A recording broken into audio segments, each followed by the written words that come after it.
আপনাদের কাছে সঙ্গীতা মুখার্জি সাই বাবার নামে, সাই বাবার ব্যাপারে সংক্ষেপে কিছু বলবে। আপনারাই শুনুন তার মুখ থেকে। বলো তোমার সাই বাবার ব্যাপারে কি, তোমার কি এক্সপিরিয়েন্স? ওম সাইরাম। আমি সঙ্গীতা মুখার্জি, কলকাতা ওয়েস্ট বেঙ্গল থেকে বলছি। আমার লাইফে আমার বাবা কিভাবে এসেছে, কিভাবে ভূমিকা পালন করেছে, তার একটা দুটো কথা আপনাদের সঙ্গে শেয়ার করতে চাই। ফার্স্ট অফ অল, আমার বাবা যখন আমি ভাবলাম আমি আমার বাবাকে আমার মন্দিরে প্রতিষ্ঠান করব বা স্থাপন করব, কিছুতে আমি বাবাকে পাচ্ছিলাম না আমার মন্দিরে স্থাপন করতে। কিন্তু হঠাৎই বাবার এমন মিরাক্কেল, কোনোদিন তাকে দেখিনি, এমন একজন বয়স্ক, খুবই বয়স্ক ভদ্রলোক এসে, একদম সেলসম্যান, সেখানে কোনোদিন সে আসেনি, এসে কিছু কোনোদিন তাকে এর আগে দেখিনি আমরা, কিন্তু এসে বা ছবি চাই ছবি চাই ছবি চাই বলছে। তো হঠাৎই একটা মুসলিম ছিল, উনি একজন মুসলিম ছিল, জানতে পারলাম গিয়ে উনি একজন মুসলিম, কিন্তু যা বিক্রি করছে সব হিন্দুদের দেবতার ফটো বিক্রি করছে। তো গিয়ে একটা বাবার ছবি আনলাম আমি, আমার মা এনেছিল, এনে প্রথম আমি আমার বাবাকে স্থাপন করলাম। আমার মেসো মাসি যখন দেখতে গেল বাবাকে, তখন ছবিটা দেখে তারা বলছে যে এটা নতুন ছবি না, এটা অনেকটা পুরনো ছবি, যে বাবা তোর ঘরে এসছে।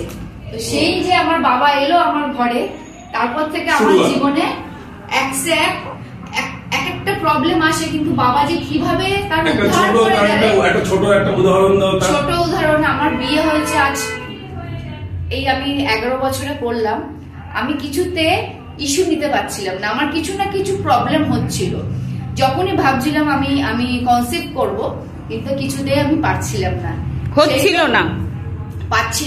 হচ্ছিল না, দুটোই পারছিলাম না, কিছুতে আমি আমার কনসেপ্ট নিতে পারি, নানা রকম সমস্যা আমার হচ্ছিল ইনলস থেকে।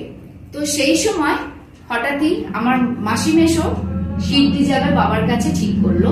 তো সেই সময় আমার মাও বললো তাহলে আমিও যাব। যেই আমার মা বললো আমিও যাব, তার কিছু দিনের মধ্যেই আমি বুঝতে পারলাম যে আমি কনসেপ্ট করেছি। এই হচ্ছে আমার লাইফের সব থেকে বড় মিরাক্কেল। যেই আমার মা বললো আমি শিরডি যাব, সঙ্গে সঙ্গে কিভাবে হয়ে গেল সেটা আমার নিজেরও ভীষণ আনন্দ। কিভাবে হলো আমি নিজেই জানি না, যে বাবা, আমি প্রায় আর 7 বছর পর আমি আমার বেবি কনসিভ করলাম। তো ওই একটা মুহূর্ত, লাইফে অনেক আপস এন্ড ডাউন গেছে এসছে, কিন্তু বাবা যে কিভাবে একটার পর একটা উদ্ধার করে দিয়েছে, আজ বাবা ছাড়া কিছুই এখন আমি ভাবতে পারি না। আমাদের লাইফে এখন সর্বত্রই বাবা, ঘুম চোখ খুলি বাবা, চোখ বন্ধ করি বাবা, বাবা ছাড়া আমরা এখন কিচ্ছু বুঝি না। শুধু মনে হয় কবে শিরডি যাব, এই মনে হয় বাবা ডাকছে। তো এই হচ্ছে বাবার আরো লীলা, এরকম ছোট আরো অনেক আছে, কিন্তু অনেক বড় ভিডিও হয়ে যাবে বলে আপনাদের। আমার লাইফে সব থেকে বড় এক্সাম্পল হচ্ছে আমার মেয়ে, যে এতদিন আমি কিছুতেই আমার হচ্ছিল না, কিন্তু একবার শুধু বলেছে শিরডি যাবে, শুধু এই টিকিট কাটা হয়েছে শিরডি, সেই যে শোনা হলো, তার 2 থেকে 3 দিনের মধ্যে আমার খবর এলো আমি বেবি কনসিভ করতে পেরেছি। ওম সাইরাম। আপনারা এইরকম বাবার সঙ্গে শ্রদ্ধা সবরি দিয়ে থাকবেন, আপনাদের সঙ্গেও বাবা ভালোই করবে। সবাইকে ওম সাইরাম।